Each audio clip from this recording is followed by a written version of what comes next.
BTech అంటే ప్రతి ఒక్కరికి మైండ్లో వచ్చే విజువల్స్ ఎలా ఉంటాయంటే అసలు బీటెక్ క్లాసెస్ బంక్స్ కొట్టొచ్చు, ఫ్రెండ్స్ గ్యాంగ్లు వేసుకొని మొత్తం కంప్లీట్గా తిరగొచ్చు అండ్ లాంగ్ ట్రిప్స్కి వెళ్ళొచ్చు, డైలీ చదవని అవసరం లేదు అండ్ వన్ డే బ్యాటింగ్ చేస్తే మనకు సెమిస్టర్ ఎగ్జామ్కి సరిపోతుంది అండ్ ఈ విధంగా చాలా అంటే చాలా ఎక్స్పెక్టేషన్స్ అయితే మీరైతే పెట్టుకొని ఉంటారు. సో అసలు నిజానికి మీరు ఎవరైతే ఇప్పటికీ బీటెక్ కాలేజ్ జాయిన్ అవ్వలేదో మీరు ఈ యొక్క ఎక్స్పెక్టేషన్స్ అనేది మీ యొక్క కాలేజ్ లైఫ్లో రియల్గా మీరు చూడబోతున్నారా లేదా, అసలు ఎలా ఉంటుంది బీటెక్ లైఫ్ అనేది నేనైతే మీకు ఈ వీడియోలో కంప్లీట్గా అయితే ఎక్స్ప్లెయిన్ చేయబోతున్నాను. హే హాయ్ వెల్కమ్, ఎవరైతే మన వీడియోలను కొత్తగా చూస్తున్నారో welcome backs to Pavan scot hub. This is Pavan Markande. I'm currently in my BTech third year CSC. అయితే ప్రతి ఒక్కరు బీటెక్ లైఫ్ అనే కానీ చాలా అంటే చాలా ఎక్స్పెక్టేషన్స్ పెట్టుకుంటారు. అసలు ఈ యొక్క ఎక్స్పెక్టేషన్స్ పెట్టుకోవడానికి గల కారణాలు ఏంటి, అసలు ఈ యొక్క ఎక్స్పెక్టేషన్స్ని మన రియల్ లైఫ్లో మనం మ్యాచ్ అవుతామా లేదా మనం అయితే చూద్దాం. ఫస్ట్ వచ్చేసి ఈ యొక్క ఎక్స్పెక్టేషన్స్ మనకు ఏ విధంగా వస్తాయంటే దీనికి మనం ఒక మేజర్ రీజన్ వచ్చేసి మూవీస్ కానివ్వండి, ఈ యొక్క సోషల్ మీడియా ఏదైతే ఉందో దీని యొక్క ఎఫెక్ట్ మన యొక్క ఎవరైతే ఇంటర్మీడియట్ కానివ్వండి ఇంకా స్టూడెంట్స్ ఉంటారు కదా వీళ్ళపైన ఎలా ఉంటుందంటే మనకు ఏ మూవీలో అయినా ఈ యొక్క బీటెక్ లైఫ్ గురించి ఎలా చూస్తారు, ఎంత హైప్ అంటే అంత హైప్ ఇచ్చేస్తారు. అర్థమవుతుందా? అసలు బీటెక్ లైఫ్ అంటే అక్కడ కంప్లీట్గా మ్యాథ్స్ ర్యాగింగ్ కానివ్వండి, కాలేజ్ బంక్స్ కానివ్వండి, ఇంకా ఫెస్ట్లు కానివ్వండి, ఎంత మనకు ఆ యొక్క మూవీస్ చూడడం వల్ల ఎలా మనం ఊహించుకున్నాం అంటే ఒక వేరే లెవెల్లో మనం ఈ యొక్క బీటెక్ లైఫ్ అనేది ఊహించుకున్నాం. బట్ యాక్చువల్గా ఎలా ఉంటుందంటే బీటెక్ లైఫ్ మనం అంత ఊహించుకున్న ఎక్స్పెక్టేషన్స్ అనేది మనకు రియల్ లైఫ్లో మనకు ఉండదు. అర్థమవుతుందా? మీరు ఒకసారి బీటెక్ కాలేజ్లో జాయిన్ అయిన తర్వాత వితిన్ 1 వీక్ ఆర్ 10 డేస్లోనే మీకు కంప్లీట్ సినారియో అనేది అర్థమవుతుంది. ఓకేనా? మీకు అర్థమవుతుంది అసలు మీ కాలేజ్ పైన ఉన్న హోప్స్ అనేది ఈ రేంజ్లో ఉంటే ఈ యొక్క హోప్స్ అనేది 50% పడిపోతాయి. అర్థమవుతుందా?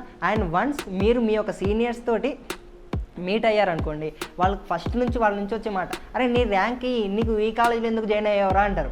అర్థమవుతుందా?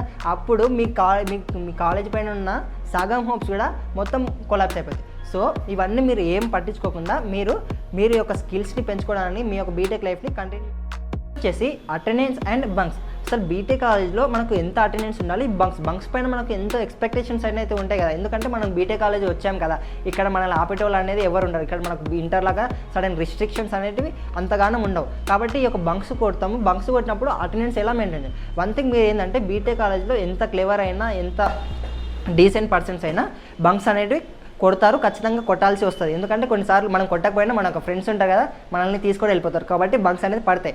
ఈ యొక్క బంక్స్ పడినప్పుడు ఒకటి ఏంటంటే మీరు ఎన్ని బంక్స్ అయినా కొట్టండి, but at the end of సెమిస్టర్కి మనకు 75% ఆఫ్ అటెండెన్స్ అనేది కంపల్సరీగా ఉండాలి. అర్థమవుతుందా? అంటే మీరు ఎన్ని బంక్స్ కొట్టినా మీకు 75% ఆఫ్ అటెండెన్స్ అనేది మీరు మినిమం మెయింటైన్ చేయాలి. ఎందుకు మెయింటైన్ చేయాలంటే ఈ యొక్క 75% ఆఫ్ అటెండెన్స్ ఉంటేనే మన యొక్క ఎండ్ సెమిస్టర్ ఎగ్జామ్కి మనకు హాల్ టికెట్ అనేది ఇస్తారు. సో 75% ఆఫ్ అటెండెన్స్ అనేది మెయింటైన్ చేయడం చాలా అంటే చాలా ఇంపార్టెంట్. నెక్స్ట్ వచ్చేసి కాలేజ్ క్యాంపస్. అయితే మన యొక్క ఎక్స్పెక్టేషన్స్ని ఏదైనా మీట్ అవుతుందంటే ఈ యొక్క కాలేజ్ క్యాంపస్ అనే అంటున్నారు. ఎందుకంటే మనకున్న ఎక్స్పెక్టేషన్స్లో ఈ యొక్క కాలేజ్ క్యాంపస్ ఒక్కటే మన యొక్క ఏదైతే ఆలోచన ఉంటుంది కదా ఆ యొక్క ఆలోచన ఫుల్ఫిల్ చేస్తుంది. ఎందుకంటే చాలా ఏ కాలేజ్ తీసుకున్నా మినిమం 50 to 60 ఎకర్స్లో ఉంటుంది. అండ్ మోర్ దెన్ ఇంకొన్ని కాలేజ్ అయితే 100 and 120 ఎకర్స్లో ఉంటుంది. ఎందుకంటే ఇక్కడ థౌజండ్స్ ఆఫ్ స్టూడెంట్స్ అనేది వాళ్ళు ఉంటారు. కాబట్టి వాళ్ళ యొక్క అందరినీ ఫెసిలిటీస్ మీట్ చేయాలంటే ఈ యొక్క అంత పెద్ద ఏరియాలో కాలేజ్ అనేది కన్స్ట్రక్ట్ చేస్తారు.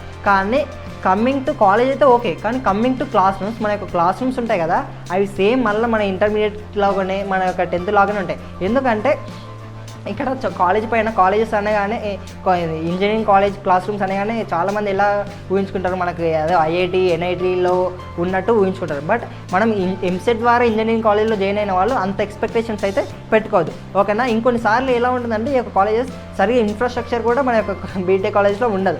అర్థమవుతుందా? సో మీరు మీ యొక్క కాలేజెస్ పైన కానివ్వండి, మీ యొక్క బీటెక్ లైఫ్ పైన కానివ్వండి, ఎంత వీలైతే అంత తక్కువ ఎక్స్పెక్టేషన్స్ అయితే పెట్టుకోండి. ఎందుకంటే మనం ఎక్కువ ఎక్స్పెక్టేషన్స్ పెట్టుకుంటే అవి కాకపోతే చాలా ఫీల్ అవుతాం. కాబట్టి ఎంత తక్కువ పెట్టుకుంటే అంత మంచిది. నెక్స్ట్ వచ్చేసి ఈవెంట్స్ అండ్ ఫెస్ట్. అసలు మన కాలేజ్లో ఈవెంట్స్ ఉంటాయా, క్లబ్స్ ఉంటాయా, పార్టీస్ ఉంటాయా, ఇలా చాలామందికి చాలా ఎక్స్పెక్టేషన్స్ అయితే ఉంటాయి. కానీ ఒకటి గుర్తుంచుకోండి, ఈ యొక్క ఫెస్ట్ అనేది కానివ్వండి, పార్టీస్ అనేవి కానివ్వండి, ఇవి కంప్లీట్ కాలేజ్ మేనేజ్మెంట్ పైన అయితే డిపెండ్ అయి ఉంటాయి. ఓకేనా? అయితే కొన్ని ఏవైతే నార్మల్ కాలేజెస్ ఉన్నాయో ఈ యొక్క నార్మల్ కాలేజ్ కూడా వాళ్ళ యొక్క రెప్యుటేషన్ని పెంచుకోవడానికి వాళ్ళు 1 monthకి ఒకసారి 15 daysకి ఒకసారి కొన్ని కాలేజ్లో మన హైదరాబాద్లో కానివ్వండి, ఆంధ్రలో కానివ్వండి ఫెస్ట్ అనేది కండక్ట్ చేస్తున్నారు. కానీ కొన్ని కాలేజెస్ ఉంటాయి టాప్ 10లో ఉన్న, టాప్ 20లో ఉన్న కాలేజ్ కూడా అట్లీస్ట్ 1 monthకి ఒక సెమిస్టర్కి మొత్తానికి కూడా ఒక్క ఫెస్ట్ కూడా జరగదు. అర్థమవుతుందా?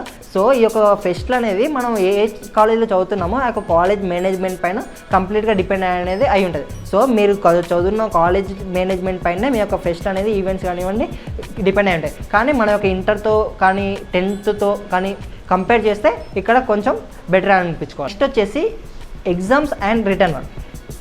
బీటెక్లో కూడా మనం ఎగ్జామ్స్ కోసం కష్టపడి ఇంటర్లో లాగా చదవాలా అండ్ బీటెక్లో కూడా మనకు రిటర్న్ వర్క్ అనేది ఉంటుందా అని చాలా ఎక్స్పెక్టేషన్స్ అయితే అసలు ఇక్కడ ఏం ఉండవు, ఏం చదవాల్సిన అవసరం లేదు అని మీరైతే ఏవైతే ఎక్స్పెక్టేషన్స్ పెట్టుకున్నారో ఆ యొక్క ఎక్స్పెక్టేషన్స్ అయితే నేను కంప్లీట్లీ రాంగ్ అని చెప్తున్నా.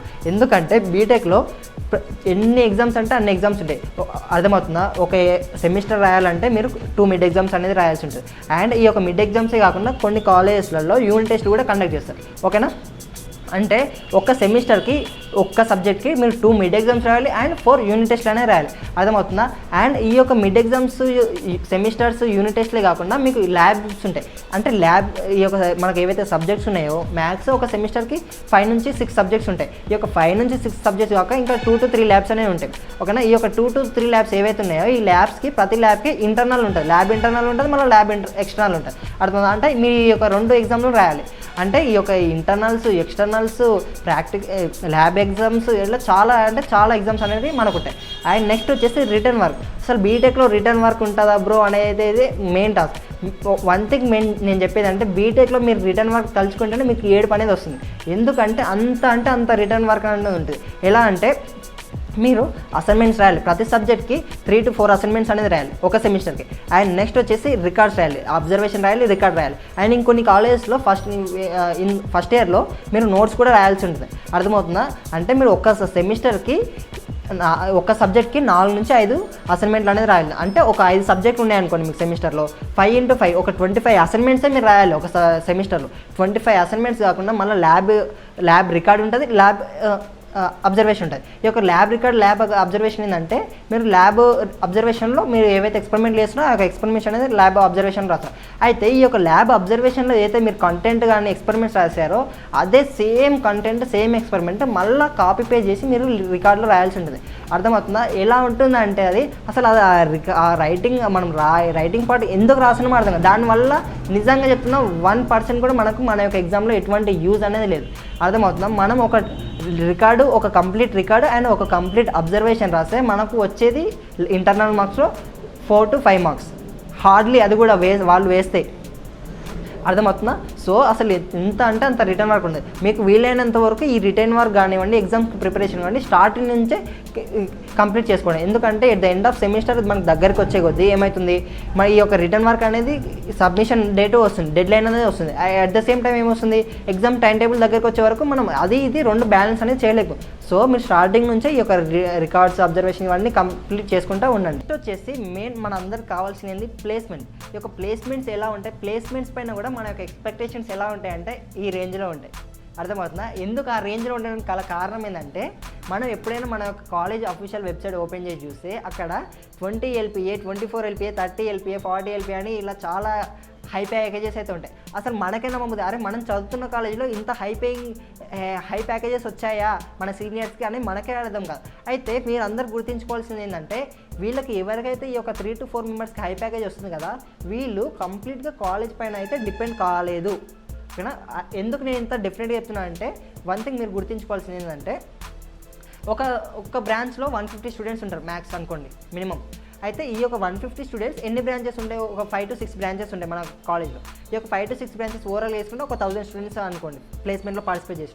ఇది ఒక 1000 స్టూడెంట్స్ ప్లేస్మెంట్లో పార్టిసిపేట్ చేస్తే మనం ఒక కాలేజ్ వాళ్ళే మనకు మొత్తం కాలేజ్ పైన డిపెండ్ అయ్యి హై ప్యాకేజ్ తెచ్చుకున్నట్టయితే ఈ యొక్క 1000 స్టూడెంట్లో అట్లీస్ట్ 10% అయినా మనకు ఒక హై పేయింగ్ జాబ్ తెచ్చుకున్న వాళ్ళు ఉండాలి కదా. అంటే అట్లీస్ట్ ఒక 100 మెంబర్స్ అన్నా మనకు ఈ యొక్క హై LPA తెచ్చుకున్న వాళ్ళు ఉండాలి కదా. బట్ ఉండరు. ఎందుకంటే మన కాలేజ్లో మనకు ఆ లెవెల్లో మనకు టీచ్ అనేది చేయడం జరగదు. ఓకేనా? సో మీరు ఇర్రెస్పెక్టివ్ ఆఫ్ యువర్ కాలేజ్, నేను మీకు ఇంతకుముందు వేరే వీడియోలో కూడా చెప్పాను, మళ్ళీ ఇక్కడ కూడా చెప్తాను. మీరు ఏ కాలేజ్లో ఏ కాలేజ్లో జాయిన్ అయ్యానో ఆ కాలేజ్ సంబంధం లేకుండా మీరు మీ యొక్క స్కిల్స్ అనేది పెంచుకోవడానికి ట్రై చేయండి. అర్థమవుతుందా? సో అంటే టాప్ 1 టాప్ 2 కాకుండా నార్మల్ కాలేజ్లో ఉండి కూడా మీరు మీ యొక్క స్కిల్స్ని పెంచుకుంటే మీరు టాప్ 1 కాలేజ్లో ఉన్నవాడు కంటే ఎక్కువ హై పేయింగ్ జాబ్ మీరు తెచ్చుకోవచ్చు. అర్థమవుతుందా? ఎట్ ద ఎండ్ ఆఫ్ మీ దగ్గర మీరు ప్లేస్మెంట్లో కూర్చున్నప్పుడు ఒక ఇంటర్వ్యూర్ కానీ ఒక ప్లేస్మెంట్ రిక్రూటర్ చూసేది మీ దగ్గర ఎన్ని స్కిల్స్ ఉన్నాయి, మీరు ఏమేమి ప్రాజెక్ట్ చేశారు, దట్స్ ఇట్. అర్థమవుతుందా? అదే చూస్తారు. కానీ మీరు ఏ కాలేజీలో చదివారు అదంతా ఒకప్పటిది, ఇప్పుడు అలా లేదు. ఓకేనా? That's it for this video. మీ యొక్క ఎక్స్పెక్టేషన్స్కి రియాలిటీకి నేను కంప్లీట్ కంపేర్ అనేది చేశాను అనుకుంటున్నాను. సో మీకు ఈ వీడియో అయితే నచ్చినట్టయితే మన యొక్క ఛానల్ని సబ్స్క్రైబ్ అయితే చేసుకోండి.